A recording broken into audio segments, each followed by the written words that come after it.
नमस्कार, आप देख रहे हैं हासिल की आवाज़। लोकसभा चुनाव की तारीख बिल्कुल नज़दीक आ चुकी है। 19 अप्रैल को पहले चरण में होना है और हरियाणा के अंदर छठे चरण में 25 मई को चुनाव होना है। आज हमारे साथ बैठे हैं आम आदमी पार्टी के युवा के उपाध्यक्ष सचिन जैन साहब।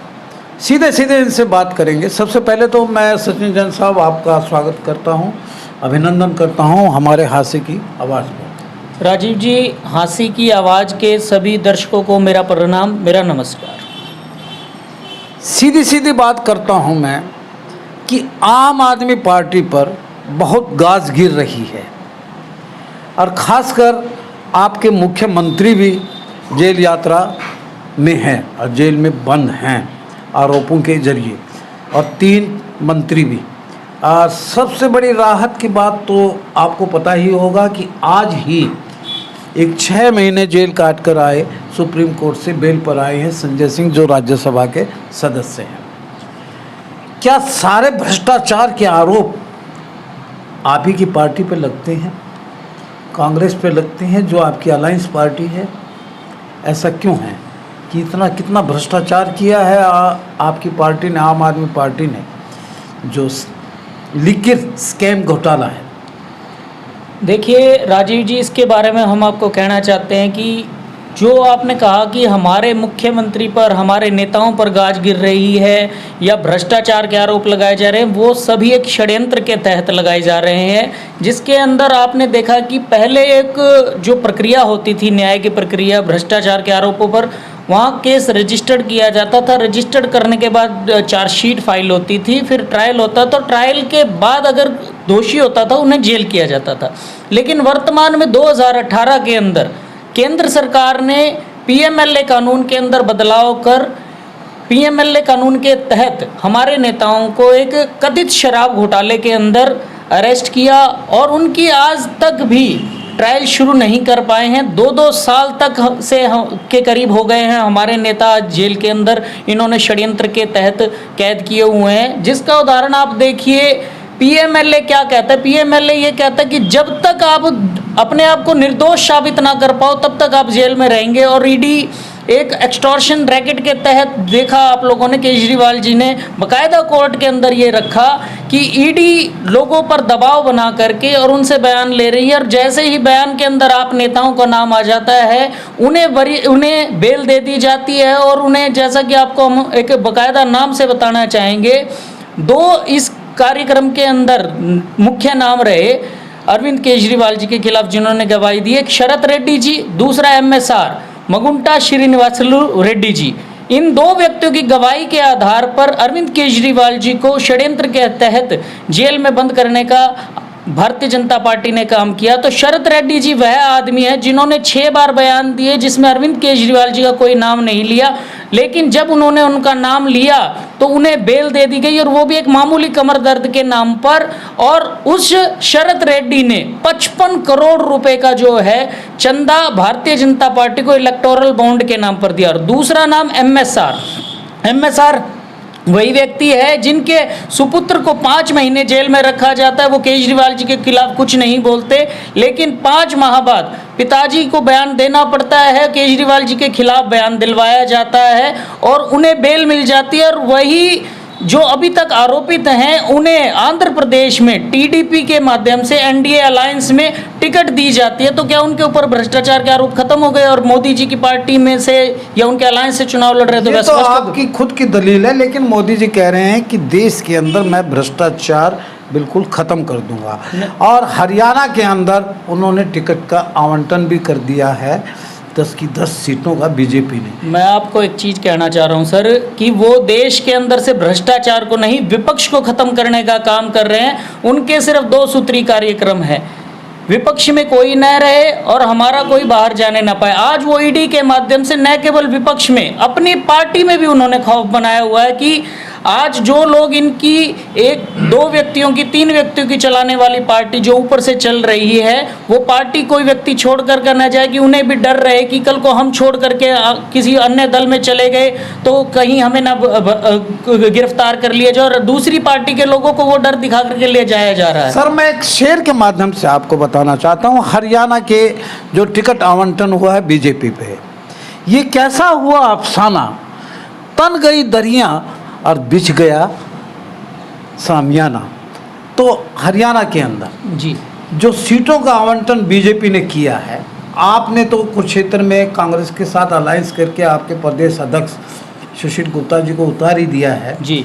अब 10 की 10 सीटों पे क्या कहना चाहते हैं? बीजेपी ने कैसा कैंडिडेट उतारे हैं? चलो आपसे पूछते हैं, ये बीजेपी वालों से नहीं पूछते। आजकल सभी के भीतर एक नारा चला हुआ है, मैंने सोशल मीडिया के माध्यम से देखा भी था, आपको मैं भेज भी दूंगा वो नारा, कि नारा 400 पार का, कैंडिडेट सारा ही उधार का। उसके अंदर आप देख पाएंगे कि 6 जो प्रत्याशी हैं वो ये ऐसी बचकानी बात क्यों कर रहे हैं? बचकाने क्यों है सर? आपके साथ प्रूफ के साथ है। हाल ही की बात करें, प्रधानमंत्री जी जिन नवीन जिंदल जी के ऊपर कोयला घोटाले के आरोप लगाते थे, उनसे 190 करोड़ रुपए तो इलेक्टोरल बॉन्ड के माध्यम से लिया जाता है और उनको आधा घंटे के भीतर पार्टी ज्वाइन करवा के और उन्हें टिकट दे दी जाती है वो कांग्रेस से। ये फोर्सिबली टिकट दी गई है वहां से उनको? नजर तो यही आ रहा है सर, आधा घंटे के अंदर, वरना इतनी क्या कश्मोकश थी। क्या भारतीय जनता पार्टी ने जहां से जिस लोकसभा क्षेत्र से अपना मुख्यमंत्री प्रत्याशी मुख्यमंत्री बनाए हैं नायब सिंह सैनी जी, उनके क्षेत्र में कोई भारतीय जनता पार्टी का व्यक्ति नहीं था। चलो मैं हांसी की राजनीति पे आता हूँ, हिसार लोकसभा पे आता हूँ। हिसार लोकसभा का प्रत्याशी 4 बार कांग्रेस से हारा है। बिल्कुल जी। एक बारी अपने पिता की लोकदल पार्टी थी उनसे जीता है जी। और एक बार 2019 में वो इंडिपेंडेंट जीते हैं, चौधरी रणजीत सिंह जी चौटाला खानदान से है। और लोकसभा से उनकी पुत्र वधू भी खड़ी है, उनके भाई की पुत्र वधू भी खड़ी है, रवि चौटाला की मिसेस सुनैना चौटाला जी जी इनेलो से। क्या इन्हें कैडर नहीं मिल रहा था? क्या ये बीजेपी कैडर पार्टी है? कहते हैं कि हमारे कार्यकर्ता की पार्टी है, तो कार्यकर्ता जिसमें कैप्टन अभिमन्यु भी टिकट के दावेदार थे और हमारे कुलदीप बिश्नोई जो है जी जी, जिसे कहते हैं कि कुलदीप बिश्नोई जी पीछे काफ़ी पहले आए, उनके लड़के को एमएलए भी बना बीजेपी का, ये दावेदार थे। तो क्या इनको टिकट देना, इनकी विनिंगबिलिटी है इनके अंदर रणजीत सिंह की, इसलिए दिया गया है? मैं आपको एक चीज़ बताना चाहता हूँ जी, आज जो देश और प्रदेश के अंदर हालात हैं, भारतीय जनता पार्टी को आज लोकसभा में कैंडिडेट नहीं मिल रहे हैं, फोर्सिबली कैंडिडेट्स लाए जा रहे हैं, कांग्रेस से कैंडिडेट आयातित किए जा रहे हैं। आप देखिए, ये लोग कह रहे हैं कि 10 साल में मोदी जी ने इतना विकास कर दिया, तो यानी हम मान करके चलें कि सिरसा के अंदर सुनीता दुग्गल जी विकास नहीं कर पाई, इसीलिए अशोक तंवर जी जो पूर्व में कांग्रेस, फिर तृणमूल कांग्रेस और आम आदमी पार्टी में अंत में बोल रहे। जी जी, हमने उनको पूरा मान सम्मान दिया, हमारे सम्मानित अशोक तंवर जी रहे। तो हम ये जानना चाहते हैं कि क्या सुनीता दुग्गल जी ने वहाँ विकास नहीं करवाया? बात करें अब हिसार की, हिसार के अंदर एक सिरसा विधान लोकसभा के रानिया से जीते हुए विधायक, उन्हें हिसार इंडिपेंडेंट, हाँ जी, उन्हें हिसार से टिकट दिया गया है। तो क्या हिसार के अंदर भारतीय जनता पार्टी के पास कोई भी प्रत्याशी नहीं था? और अब तो हम देखने में आ रहा है, हम ज़्यादा दूर नहीं जाते हैं, सिरसा से हम अपने हांसी के पास आते हैं, उनके अंदर कितनी फूट है और क्या आगे हशर होगा आप इससे समझिए। बीते 3 दिन पूर्व नायब में जो रैली हुई थी मैं उसी के बारे में मैं खुद से बताना चाहूँ।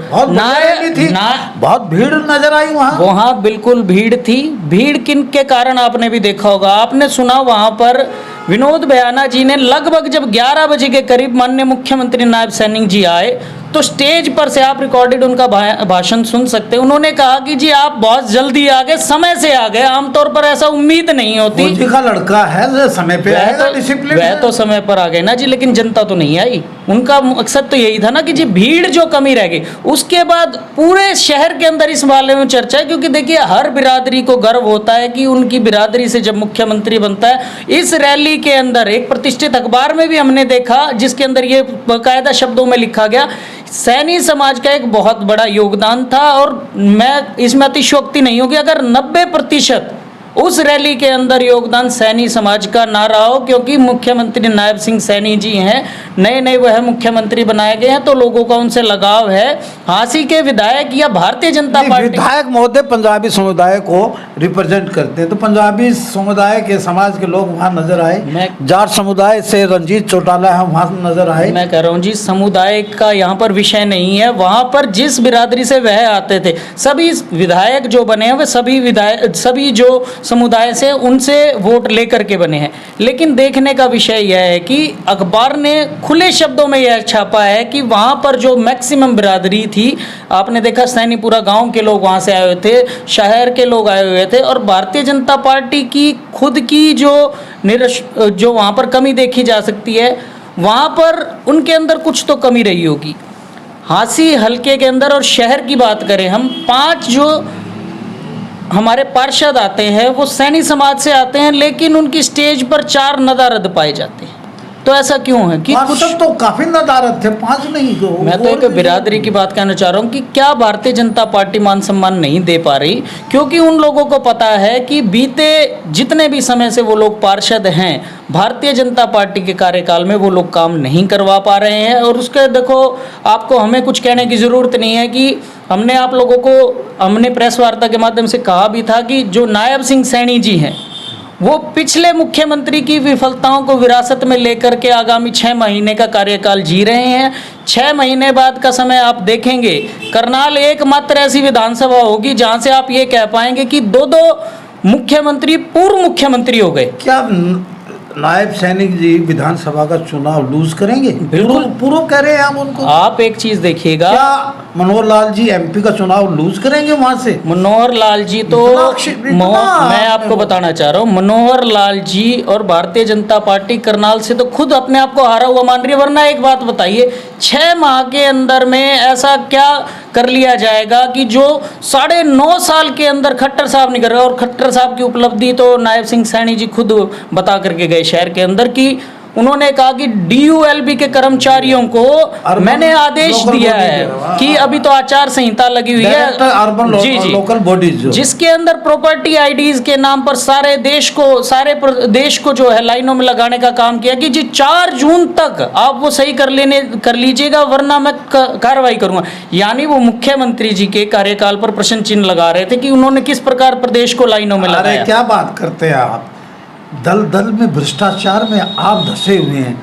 अरे खूबसूरत मुख्यमंत्री जी, जवान मुख्यमंत्री जी जो आए हैं वो आप डाइजेस्ट नहीं कर पा रहे। हमने मुख्यमंत्री जी, यह 6 माह के मुख्यमंत्री इनको बनाया गया है, इनको डम्मी के रूप में लाया गया ताकि मनोहर लाल जी के जो कार्यकाल की विफलताएं हैं वो उनके सर मंडी जा सके। इसका उदाहरण आप देख भी सकते हैं, जब पंजाब के अंदर चुनाव हो रहे थे तो कैप्टन अमरिंदर सिंह जी का जो विफल कार्यकाल था उसको ढकने के लिए 111 दिन के लिए चन्नी साहब को मुख्यमंत्री बनाया गया था। लेकिन प्रदेश की जनता मूर्ख नहीं है, 9.5 साल भारतीय जनता पार्टी को दिया गया था, वो अपने कार्यवाही करने में विफल रहे हैं। और आने वाले समय में चाहे आप देखिए, हम आपको 2 उदाहरण देना चाहते हैं। मुख्यमंत्री के रूप में करनाल से विधायक के रूप में मनोहर लाल जी फेल रहे, और जब आज देखा गया कि लोकसभा से नायब सिंह सैनी जी कुरुक्षेत्र में फेल हो रहे थे, जब से सुशील गुप्ता जी का वहाँ पर नाम आया तो सबसे पहले इन्होंने उनको बदल करके आज नवीन जिंदल जी को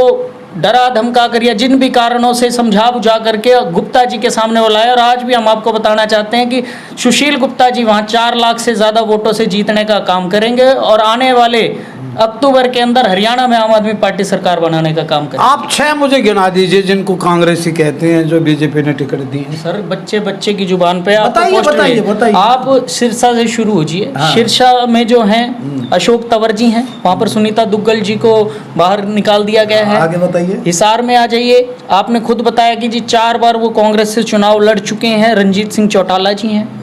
उसके बाद आप बात करें भिवानी के जो हमारे वर्तमान सांसद है, हालांकि वो 2 बार भारतीय जनता पार्टी से बने लेकिन वह भी पूर्व कांग्रेसी हैं। उनको कांग्रेसी कहेंगे? जी बिल्कुल, कांग्रेसी तो कांग्रेसी ही कहलाएगा जी। राव इंद्रजीत सिंह जी, हाँ, वह भी कांग्रेसी हैं। उसके बाद आप बात करें कुरुक्षेत्र से नवीन जिंदल जी, वह भी कांग्रेसी है। बहुत लंबी लिस्ट है, आप इनके विधायकों में देख लीजिए वो कांग्रेसी हैं। तो आपके पास मैं लिस्ट सर आप बीजेपी पे तो आक्षेप लगा रहे हैं कि बीजेपी ईडी का आईना दिखा रही है और फिर अपने में शामिल करके उनको कैंडिडेट भी बना देती है। आज ये आपके आज मैं आपका आरोप नहीं है जी। आज जब से अरविंद केजरीवाल जी को जेल में डाला गया है, तब से देश का बच्चा बच्चा यह कह रहा है कि बाकी सब प्रकार की राजनीति तो ठीक थी, लेकिन अरविंद केजरीवाल जी जैसा कट्टर ईमानदार मुख्यमंत्री देश के अंदर है, जिसने आम जनता के लिए बिजली, पानी, स्कूल, स्वास्थ्य, शिक्षा की काम करी।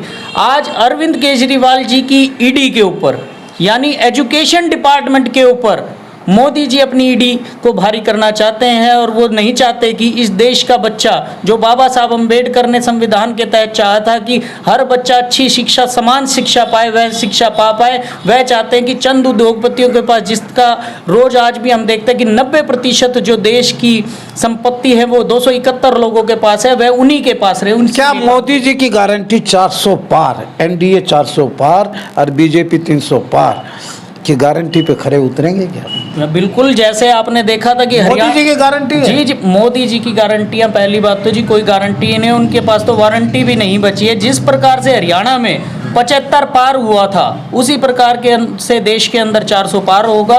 और आने वाले जब 4 जून को हम बैठेंगे तो आप देखेंगे कि देश के अंदर इंडिया गठबंधन की सरकार होगी, और आने वाले 2024 अक्टूबर में आम आदमी पार्टी की हरियाणा में सरकार होगी। आज आपकी आतिशी जो मंत्री हैं और सौरभ भारद्वाज जी चिल्ला चिल्ला के बोल रहे हैं कि कल हम अंदर जाएंगे, क्या उनको भी, वे भी भ्रष्टाचार? देखिए, भारतीय जनता पार्टी का एक सूत्री कार्यक्रम है कि आम आदमी पार्टी ने इतने शानदार दिल्ली के अंदर काम किए हैं, उन कामों की गूंज देश प्रदेश में ना फैल सके और लोग मुद्दों के बजाय मुद्दाहीन राजनीति की ओर बढ़े, और आम आदमी पार्टी को कुचलने का ये षड्यंत्र किया जा रहा है। संजय सिंह जी बाहर आए हैं जी, और सुप्रीम कोर्ट ने उन्हें राहत दी है, 6 महीने अंदर जेल में रह के आए हैं। कितने दिन बाहर रहते हैं ये देखने वाली बात है। अंत में बस इतना ही कहूँगा कि बन के हादसा बाजार में आ जाएगा, जो नहीं होगा वो अखबार में आ जाएगा। चोर उचक्कों की करो कद्र, ना जाने कौन किस सरकार में आ जाएगा। देखते रहिए हांसी की आवाज़। चुनाव लोकतंत्र का सबसे बड़ा पर्व होता है। आने वाला कल में देखेंगे कि ऊँट किस करवट बैठता है, मोदी जी अपनी गारंटी पे खरे उतरते हैं या आम आदमी पार्टी इसी तरह यानी कि तेज़ भाषण दे देकर लोगों को यानी कि अपनी तरफ खींचने का, यानी कि इंडिया गठबंधन खींचने का कितना काम करती है। आने वाला इस वीडियो को ज़्यादा से ज़्यादा शेयर कीजिए, लाइक कीजिए, हमारे पेज को फॉलो कीजिए और कमेंट बॉक्स में जाकर कमेंट ज़रूर कीजिएगा